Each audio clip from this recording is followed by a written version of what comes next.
Jésus-Christ a tout payé, il a payé sur la croix de Golgotha, il a payé.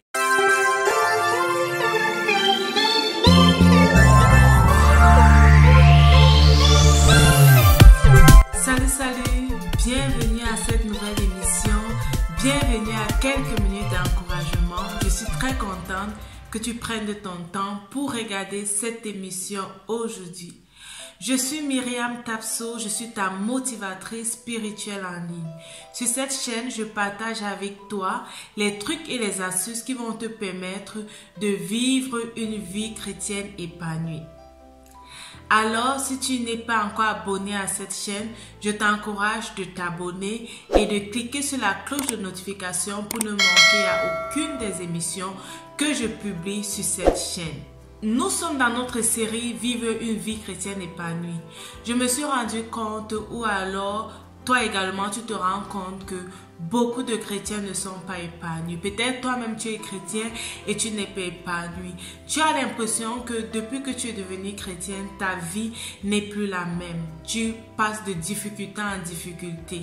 C'est comme le cas d'un de mes amis que j'avais et que j'ai côtoyé pendant une longue période, surtout pendant sa période où il venait de donner sa vie à Christ. C'est un jeune garçon vraiment engagé qui aimait le Seigneur. Et un jour, il me dit, Myriam, je ne veux plus être avec Dieu. Je ne veux plus marcher dans cette vie d'enfant de Dieu. Et j'étais toute surprise et presque même scandalisée parce que je n'arrivais pas à comprendre que quelqu'un qui était comme lui, vraiment dynamique et qui avait l'air d'être épanoui dans sa vie chrétienne, puisse un jour décider de ne plus être chrétien, de ne plus être considéré comme un enfant de Dieu. Alors je lui ai demandé, mais pourquoi, qu'est-ce qui ne va pas? Et il me dit, je ne suis plus libre. Dès que je regarde de ce côté, j'ai dans mon cœur comme tu as péché. Dès que je regarde une fille passer, j'ai l'impression que j'ai péché juste en la regardant. Dès que j'ai une pensée, je n'arrive plus à me séparer avec cette pensée de culpabilité qui vient me rappeler tout le temps que tu as péché, tu as péché. Je ne suis plus libre. C'était triste, la décision était vraiment triste. Et à l'époque, j'étais vraiment un peu plus jeune dans la foi. J'ai essayé de lui expliquer en fait qu'il n'avait pas besoin de culpabiliser et tout, et qu'il était enfant de Dieu, c'est ce qui comptait. Mais ça a été vraiment difficile. Et avec le temps, je me suis rendu compte que parfois on est chrétien, mais on n'est pas épanoui. On est chrétien et c'est comme si on vit encore sous les accusations du monde.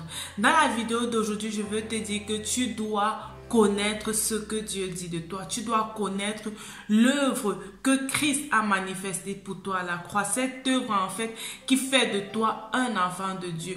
Tu es enfant de Dieu parce que tu as décidé d'accepter Christ et de marcher selon sa voie. Alors lorsque tu décides d'accepter Christ, ça veut dire que tu reconnais que Jésus-Christ est mort pour toi à la croix afin que tu puisses être libéré. Et ça, c'est la vérité, ok? Et c'est Christ qui te justifie. Ça veut dire encore quoi? Ça veut dire que tu n'es pas justifié par tes propres œuvres. Ce n'est pas parce que tu es parfait que tu es justifié. Ce n'est pas parce que tu es parfait que tu es enfant de Dieu. Jésus est venu pour les faibles. Jésus est venu pour ceux qui se sentent incapables. Jésus est venu pour ceux-là qui reconnaissent que d'eux-mêmes, ils ne peuvent pas réussir. Alors si tu es dans cette situation et tu te dis non, je ne suis pas en train de réussir, je ne suis pas en train de réussir ma vie chrétienne, je ne suis pas en train de vivre ma vie chrétienne comme Dieu veut, je veux te dire aujourd'hui que Jésus est justement venu pour toi et il est venu pour toi pour t'aider. Tu dois connaître que ça c'est le plan de Dieu pour toi. Dieu dit de toi que tu es son enfant bien-aimé. Dieu dit de toi qu'il t'a choisi et il t'a prédestiné pour de grandes œuvres. Dieu dit de toi que tu peux réussir, ok? Tu peux tout par Christ qui te fortifie. C'est ce que la Bible dit et je t'encourage réellement à prendre du temps pour méditer la parole de Dieu et à accepter ce que Dieu dit de toi, à reconnaître que ce n'est pas par tes propres œuvres, ok, mais c'est par la puissance et la grâce de Dieu que tu es enfant de Dieu et c'est par cette même puissance et cette même grâce que tu peux et que tu es réellement libre de vivre une vie chrétienne épanouie.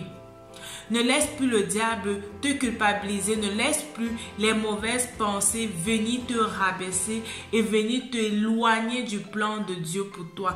Nul n'est parfait, la Bible le dit, nul n'est parfait, nous tendons vers la perfection. Donc être enfant de Dieu, ça ne veut pas dire que tu es parfait. Ok? Toutefois, lorsque tu t'es éloigné de Dieu d'une façon ou d'une autre, saisis l'occasion pour venir demander pardon à Dieu. Lorsque tu sais que tu t'es éloigné, demande pardon à Dieu et ne laisse pas le diable t'accuser. Et si le diable vient avec ses accusations, rejette-le, repousse-le, envoie-le à la croix. Parce qu'à la croix, Jésus a dit tout est accompli.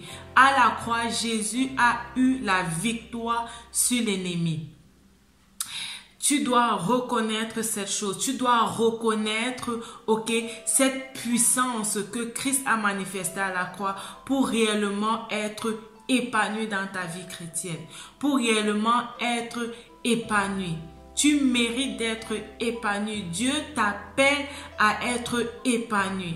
Et tu dois connaître que tu n'es pas justifié par ta propre force, mais tu es justifié par le mérite de Christ. Je me rappelle de cette chanson qu'on chantait lorsque j'étais petite. On disait « Jésus-Christ a tout payé, il a payé sur la croix de Golgotha, il a payé. » Et je vais te dire que lorsque le diable va venir t'accuser, ok, lorsque le diable va venir te montrer que tu n'es pas parfait, lorsque le diable va venir te montrer que ici tu as encore failli, tu te dis enfant de Dieu et regarde ce que tu as fait. Chante-lui cette chanson et dis « Jésus-Christ a tout payé, il a payé sur la croix de Golgotha, il a payé.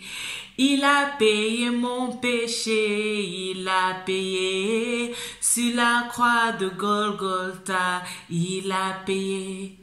Il a payé mes maladies, il a payé sur la croix de Golgotha, il a payé. Ashukangangalik Satan, il a payé sur la croix de Golgotha, il a payé. Effectivement, Jésus a payé et lorsqu'il payait le prix, tu n'étais pas là. Lorsqu'il payait ce prix, tes parents n'étaient pas là. Lorsqu'il payait ce prix, ton conjoint n'était pas là, ton fiancé n'était pas là, tes amis n'étaient pas là. Il a fait pour toi afin que tu puisses être justifié, afin que tu puisses être racheté, afin que tu puisses être appelé son enfant. Tu le mérites et tu dois être reconnaissant à Dieu pour cela.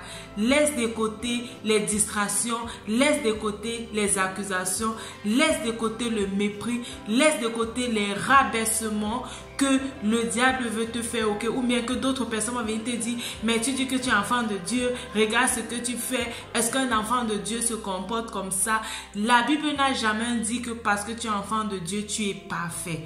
Réjouis-toi d'être en Christ, réjouis-toi d'être enfant de Dieu et vis ta vie de façon épanouie. Sois épanoui, laisse l'Esprit de Dieu être en toi et laisse l'Esprit de Dieu te rassurer, laisse l'Esprit de Dieu t'encourager.